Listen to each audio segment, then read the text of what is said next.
नमस्ते आचार्य जी। मैं लखनऊ से आया हूँ जी। और मुख्य रूप से तो सवाल पूछना नहीं था, बस दर्शन करना था आपका। मैं 2018 से जुड़ा हूँ। आप जब लखनऊ गए थे और काफ़ी परिवर्तन आया जीवन में। मतलब जो आपने कहा था कि गीता जानने के लिए नहीं, जीने की चीज़ है, वो कर रहा हूँ। और एक बार आपने कहा था कि उसी सत्र में जब प्रश्न मैंने किया था 2018 में, तो मैंने कहा था कि मेरे बच्चे भी हैं, मैं अब चाहता हूँ, पहले यही सब धारणाएँ थी कि बच्चों का विवाह शादी कर दूँ और मुक्त होके भक्ति में लगूँ। तब मेरे समझ में था कि भक्ति मतलब भजन कीर्तन, यही सब जो आजकल होता है। तो आपने कहा था कि जिस चीज़ को तुम अच्छा समझते हो, क्या अपने बच्चों को नहीं देना चाहोगे? तो फिर मैं उस काम में लगा। मैं एक शिक्षक हूँ, संस्कृत पढ़ाता हूँ एक विद्यालय में। तो फिर मैंने बच्चों को भी वही बात, आज मेरे साथ अभी जुड़े भी हैं बच्चे सत्र में, वो 7-8 बच्चे बैठे हुए हैं जो छठी से मैं पढ़ा रहा हूँ, आज 12वीं में ICSE बोर्ड में पढ़ते हैं वो। और वो सारे सत्रों को गीता, बोध प्रत्युषा और संत सरिता सब सुनते हैं बहुत और सुंदर। साथ में हम लोग चर्चा करते हैं। तो उनका प्रश्न कभी कभी, जैसे मैं समझाने का प्रयास करता हूँ, मेरी समझ वैसी है नहीं। जैसे मैंने पहले, हम लोग कहते थे कि अहम वृत्ति के बारे में पहले हम जानते ही नहीं थे, पहले वही सब गीता हैं पढ़ते थे। तो पता चला कि अहम वृत्ति अतृप्त चेतना को कहते हैं। फिर आगे बढ़ा तो इधर गीता में भी आया कि सब गुणा गुणेषु वर्तन्त। और नागार्जुन जी भी इधर बोध प्रत्युषा में बता रहे हैं कि अहम है ही नहीं, कुछ है नहीं। और आज अभी पता चला कि अहम ही प्रेमी है। तो अब बच्चों को मैं समझाता हूँ कि श्रीमन जी वो हमको कहते हैं कि आप तो कहते हैं कि आचार्य जी बताते हैं कि जीवन में कुछ अच्छा चुन लो लक्ष्य और उस पर पूरा जी जान से लग जाओ। अब ये बातें सुनने पर कभी कि अहम है ही नहीं।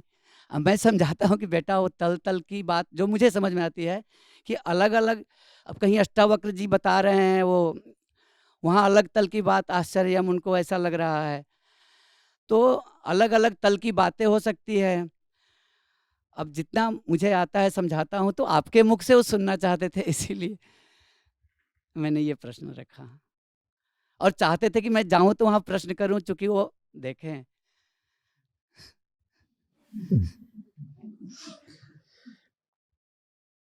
अहम में थोड़ी विनम्रता आए, थोड़ी लोच आए, इसके लिए उपयोगी होता है उसको बताना कि बेटा तुम हो नहीं, प्रकृति के ही गुण हैं और वो परस्पर क्रियाएं करके और प्रतिक्रियाएं करके गति करते रहते हैं।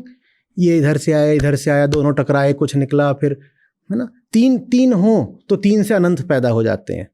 तीन को ही आप अलग अलग तरीकों से जोड़ दो। जैसे रंग विज्ञान में प्राइमरी कलर्स कितने होते हैं, कितने रंग संख्या में कितने होते हैं, उनसे कितने पैदा हो जाते हैं रंग, अनंत रंग पैदा हो जाते हैं। तो ये जो तीन का आंकड़ा है ना, ये बहुत महत्वपूर्ण होता है। तीन से अनंत पैदा किए जा सकते हैं, तीन से। तो ये तीन गुण हैं, इनसे सब कुछ पैदा हो जाता है, सब कुछ। अहंकार को समझाना पड़ता है यही है, ये अपना काम कर रहे हैं और तुम खड़े हो गए हो श्रेय लेने के लिए कि मैं कर रहा हूं। इससे उसमें थोड़ी सी लोच आती है, थोड़ी विनम्रता आती है, लेकिन इससे वो मर नहीं जाता। अपने देखे तो वो है ही, अपने देखे और अपने लेखे तो वो है ही है। मैं थोड़ा मौलिक रूप से ये कहना बेहतर मानता हूं कि अहंकार तो है, ये मत कहो नहीं है, लेकिन वो प्रकृति का ऐसा तत्व है जो बस अपनी ही दृष्टि में है। तो अब इसको ऐसे भी कह सकते हो कि वो नहीं है। कोई ऐसी चीज हो जो बस अपने ही लिए हो, जो बस अपना प्रमाण आप ही हो, जिसको और कोई नहीं प्रमाणित कर सकता, उसको आप क्या कहोगे, है या नहीं है? वास्तव में तो नहीं है, पर अपने लिए जो होगा उसको सब प्रमाणित करें। हाँ, अगर वो वास्तव में होता तो सबके लिए होता। वो अपने लिए भर है और किसी के लिए नहीं है, क्योंकि अहम को बोलोगे तुम नहीं हो तो कहेगा मैं तो हूं। अपने लिए तो मैं हूं ही। भले ही कोई ज्ञानी देखे तो उसको दिखाई दे कि मैं नहीं हूं। ठीक। तो ये बताना भी जरूरी है जो बात श्री कृष्ण कह रहे हैं गुणागणेषु वर्तन्त, और जो बात बौद्ध मत में आती है कि भाई खाली हो, शून्य हो, उधर कुछ नहीं अंदर, वो बताना भी जरूरी है। लेकिन उतना बताने भर से अहम मिट नहीं जाना, वो तो रहना ही रहना है। वो तो जब तक सांस चल रही है तब तक वो रहेगा ही रहेगा। हाँ, ये ज्ञान बहुत काम का है। ये बताने से हमने कहा कि हम में क्या आ जाती है, थोड़ी लोच आ जाती है, एक विनम्रता आ जाती है, एक आत्म संशय पैदा होता है जिससे आत्म जिज्ञासा की संभावना आ जाती है। अन्यथा वो आत्मविश्वास से भरा रहता है ना। जब आत्मविश्वास से भरे हुए अहंकार पर आप भगवद गीता का श्लोक, तो उसमें फिर क्या पैदा होता है, अपने प्रति थोड़ा सा संशय पैदा होता है। तो फिर उसको थोड़ा मजबूर होकर अपने आप को देखना पड़ता है, बात क्या है, बात क्या।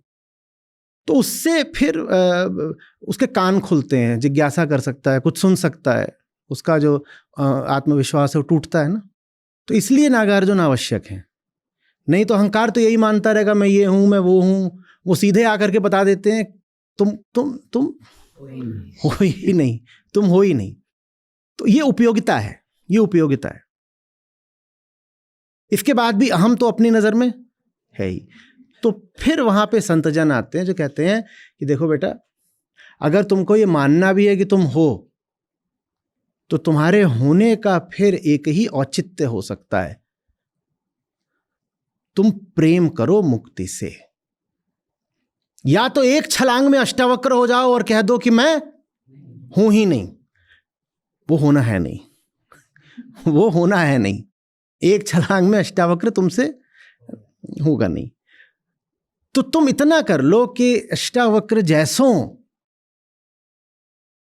के प्रकाश में आकर के कम से कम ये जान लो कि तुम्हें अपने होने से मुक्त होना है। अगर ये आग्रह भी है तुम्हारा कि तुम हो, तो कम से कम अपने होने से मुक्त होने की दिशा में तो बढ़ो। इसी को कहते हैं मुक्ति से प्रेम, मुक्ति से प्रेम, मुक्ति से प्रेम। अब उसमें वो प्रश्न ये है कि अगर मैं हूं ही नहीं तो प्रेम कैसे? नहीं, आप अभी हो, जब तक आप हो तब तक आपका काम यही है, प्रेम करो। और प्रेम भी किससे? अंटपंट फालतू चीजों से नहीं। किससे प्रेम?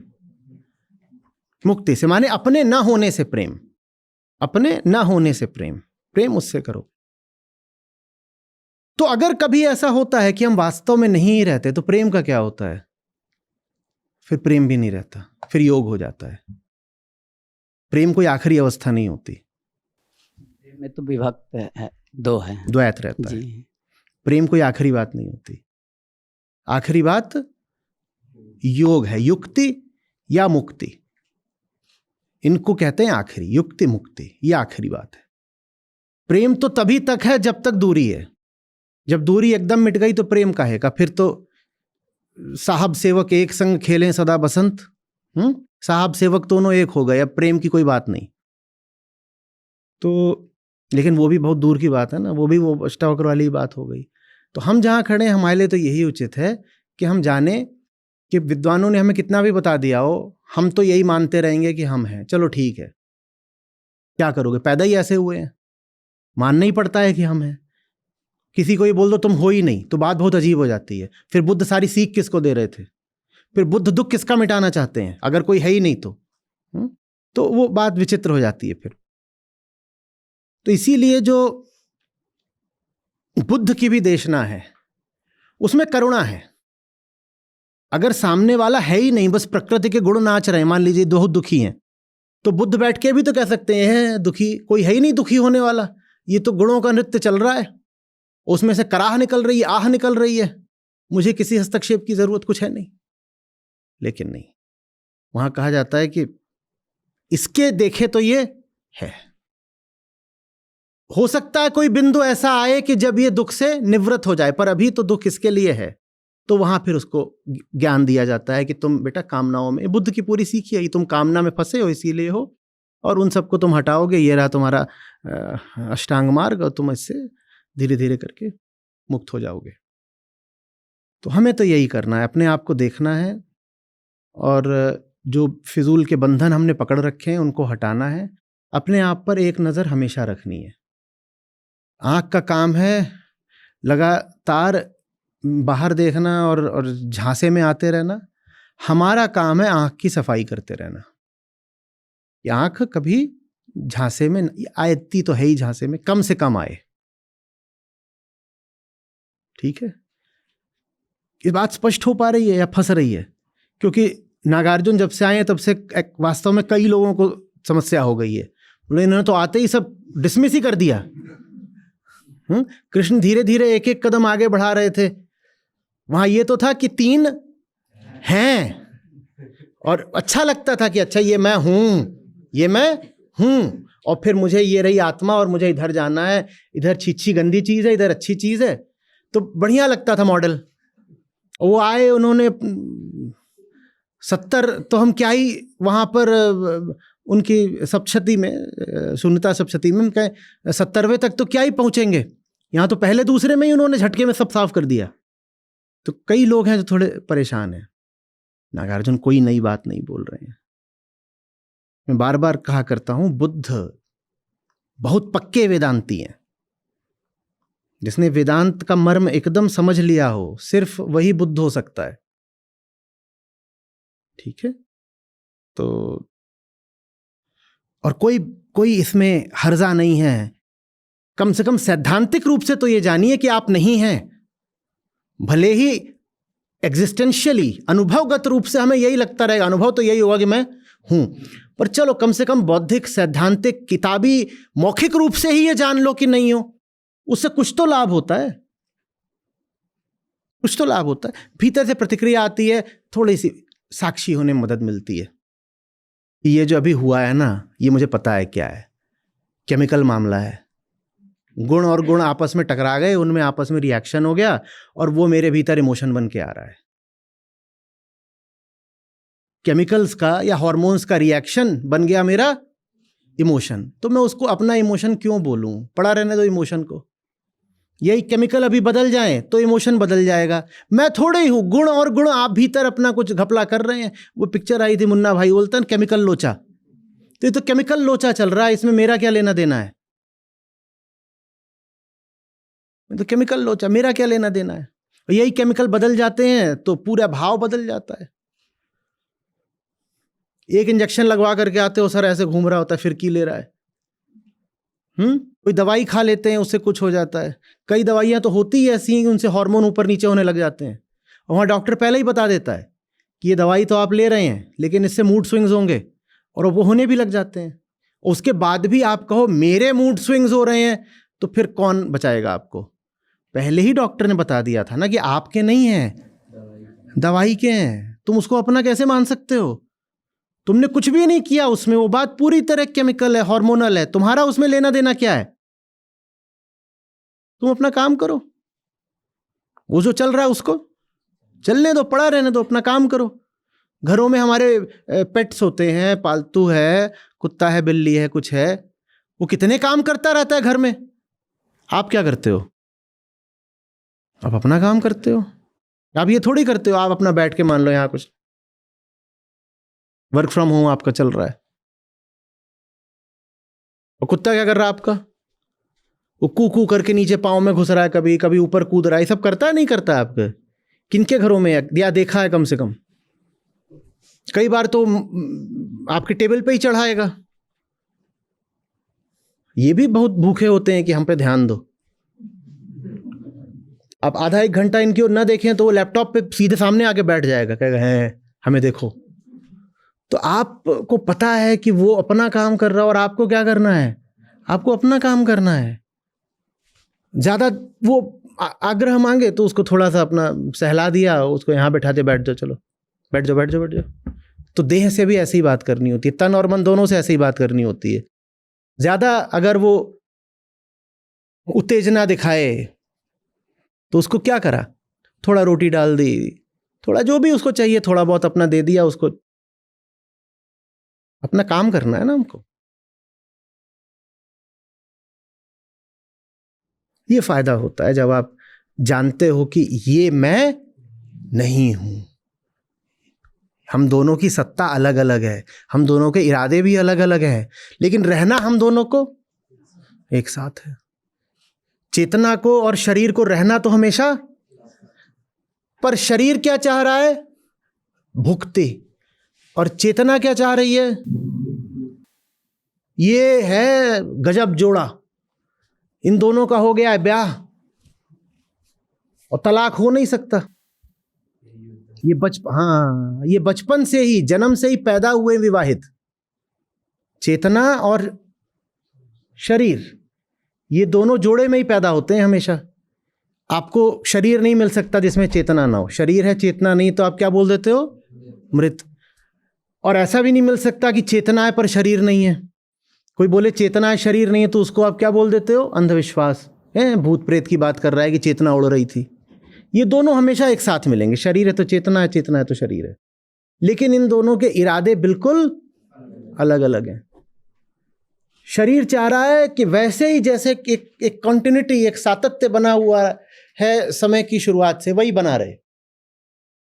शरीर का कोई इरादा नहीं है कि आपको मुक्ति मिले या आप आगे बढ़ें, आपको ज्ञान हो, कुछ भी, कोई ऊंचाई आए आपकी जिंदगी में। शरीर को ऐसा कुछ नहीं चाहिए।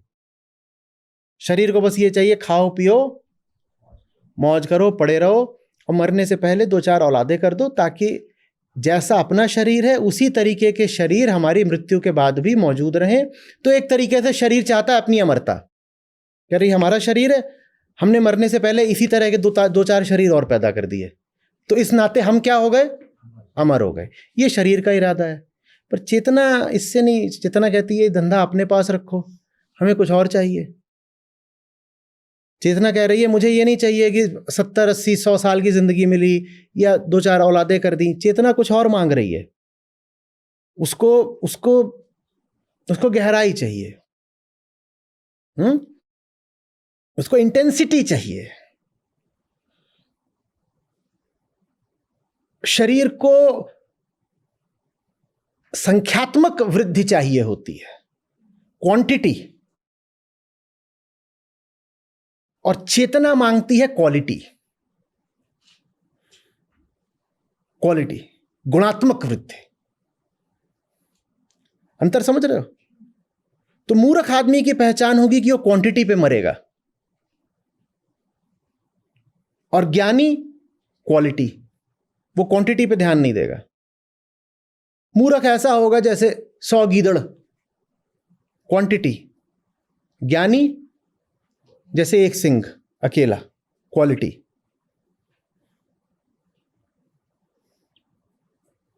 दोनों के इरादे बहुत अलग अलग होते हैं। इसका काम है क्वांटिटी मांगना, क्वांटिटी चाहिए, क्वांटिटी चाहिए, क्वांटिटी चाहिए। पुराने समय में ऐसे भी होता था, महिलाओं को 10-10, 15-15 बच्चे हो रहे हैं। ये कभी रुकता ही नहीं, कोई भी क्वांटिटी इसको पूरी नहीं पड़ती। और चेतना कहती है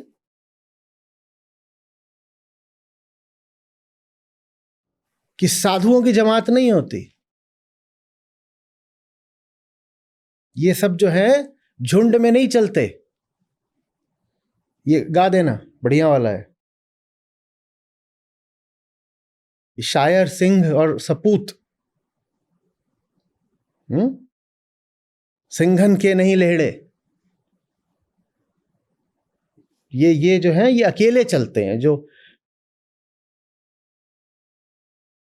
जिन्होंने जीवन के मर्म को, सार को जाना है, ये विस्तार में विश्वास नहीं रखते, गहराई।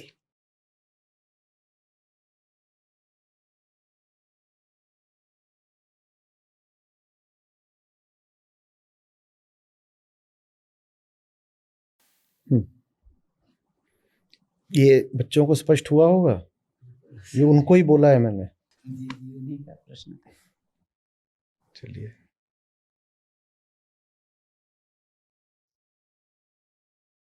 आप लोग बता दीजिएगा, बालक लोग, स्पष्ट हुआ कि नहीं हुआ?